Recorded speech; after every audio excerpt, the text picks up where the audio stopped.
Imran Khan, in full Imran Ahmad Khan Niazi, born October 5, 1952, Lahore, Pakistan, Pakistani cricket player, politician, philanthropist, and Prime Minister of Pakistan, 2018-22, who became a national hero by leading Pakistan's national team to a Cricket World Cup victory in 1992 and later entered politics as a critic of government corruption in Pakistan. Early life and cricket career. Khan was born into an affluent Pashtun family in Lahore and was educated at elite schools in Pakistan and the United Kingdom, including the Royal Grammar School in Worcester and Atchison College in Lahore. There were several accomplished cricket players in his family, including two elder cousins, Javed Burki and Majid Khan, who both served as captains of the Pakistani national team. Imran Khan played cricket in Pakistan and the United Kingdom in his teens and continued playing while studying philosophy, politics, and economics at the University of Oxford. Khan played his first match for Pakistan's national team in 1971, but he did not take a permanent place on the team until after his graduation from Oxford in 1976. By the early 1980s, Khan had distinguished himself as an exceptional bowler and all-rounder, and he was named captain of the Pakistani team in 1982. Khan's athletic talent and good looks made him a celebrity in Pakistan and England, and his regular appearances at fashionable London nightclubs provided fodder for the British tabloid press. In 1992, Khan achieved his greatest athletic success when he led the Pakistani team to its first World Cup title, defeating England in the final. He retired that same year, having secured a reputation as one of the greatest cricket players in history. In 1992, Khan remained in the public eye as a philanthropist.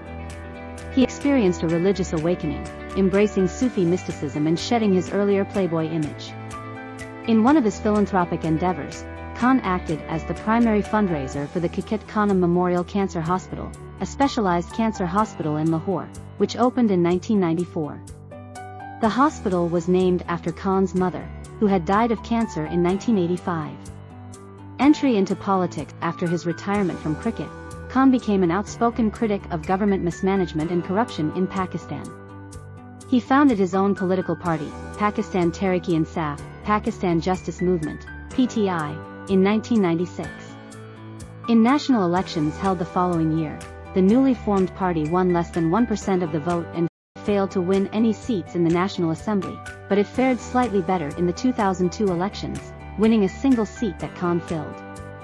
Khan maintained that vote rigging was to blame for his party's low vote totals. In October 2007, Khan was among a group of politicians who resigned from the National Assembly, protesting President Pervez Musharraf's candidacy in the upcoming presidential election.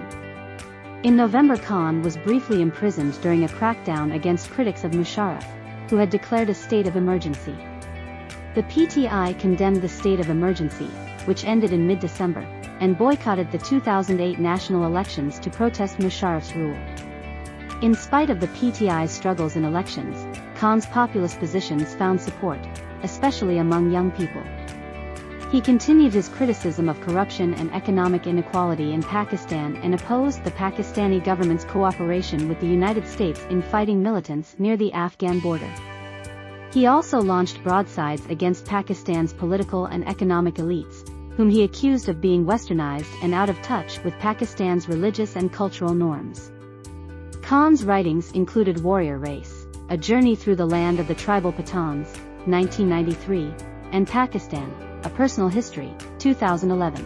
Political ascent. In the months leading up to the legislative elections scheduled for early 2013, Khan and his party drew large crowds at rallies and attracted the support of several veteran politicians from Pakistan's established parties.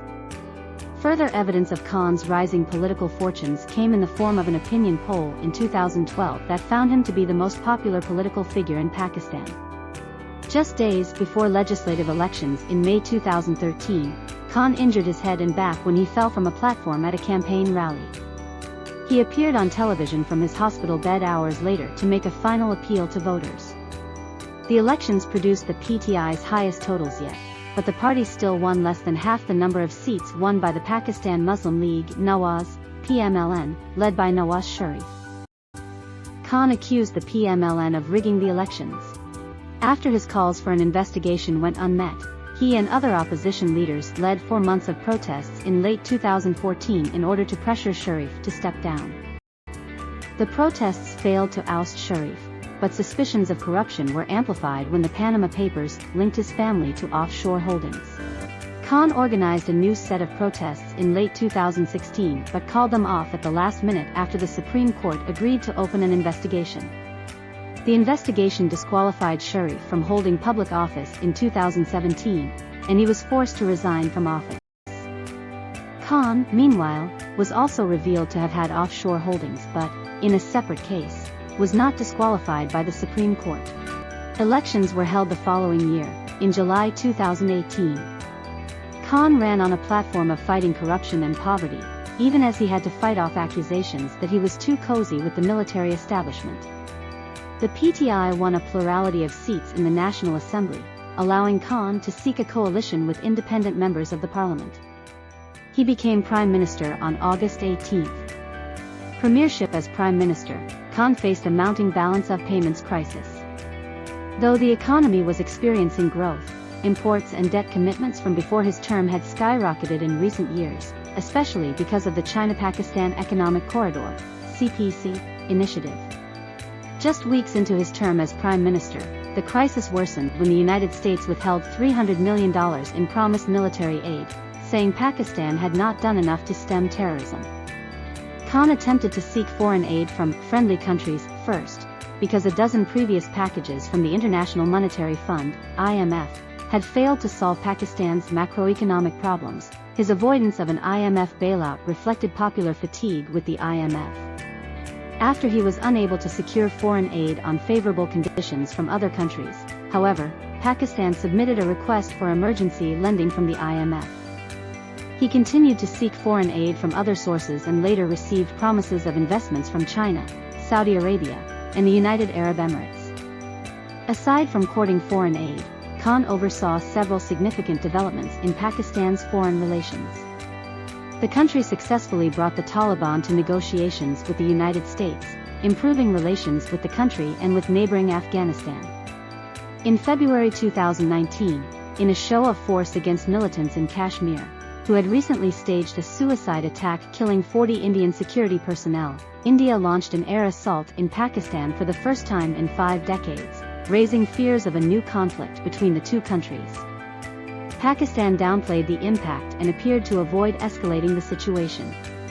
When India again entered Pakistan's airspace, Pakistan shot down 2 fighter jets and captured a pilot but returned the pilot to India soon afterward. After the incident, Khan implemented a crackdown on militants, issuing arrests, closing a large number of religious schools, and promising to update existing laws to reflect international standards. The COVID-19 pandemic, which began in early 2020, aggravated the country's economic woes. Relative to his critics, Khan was slow to endorse a lockdown. In contrast, the provincial government in Sindh, controlled by an opposition party, was quick to implement a strict lockdown in March. Khan eventually imposed a nationwide lockdown in April. In May, his government began restricting lockdowns to localities with high infection rates. Removal from office and subsequent political activity. Meanwhile, Khan continued to face opposition for his close relationship with the military establishment, his crackdown on militants, and the fragile state of the economy. In late 2020, the major opposition parties formed a coalition, the Pakistan Democratic Movement (PDM), with the stated goal of increasing the independence of civilian government from the military establishment. Protests and rallies organized by the PDM accused Khan of being a puppet of the army and called on him to step down. In March 2021, these parties boycotted a vote of confidence initiated by Khan's government, which he survived narrowly with the support of his coalition partners. Later that year, Khan fell out with the military establishment after a failed attempt by Khan to influence its top posts. As frustrations rose over sustained inflation, the opposition moved in March 2022 to hold its own vote of confidence. Key allies of the PTI withdrew from the ruling coalition, and several members of the party also defected. The vote was held, and on April 10, Khan became the first prime minister in Pakistan's history to be removed by a no-confidence measure. The economy only worsened under a new government led by Shehbaz Sharif and the PMLN, setting the stage for a remarkable comeback by the PTI months after it was ousted. In a surprise landslide victory, the PTI won 15 of 20 seats in the July 2022 legislative elections of Punjab province, Pakistan's largest province and a traditional stronghold for the PMLN. But as Khan sought to ride his momentum in rallies held around the country, he ran into significant challenges. He came under fire in August for threatening in a speech to sue police officers and a judge in Islamabad. He afterward faced charges for that speech, the first charge in a wave of legal troubles in the months ahead. In October he was temporarily barred from holding public office after the Election Commission alleged that he was guilty of corrupt practices. While heading a protest convoy from the city of Lahore to Islamabad in November, he was shot in the leg in an apparent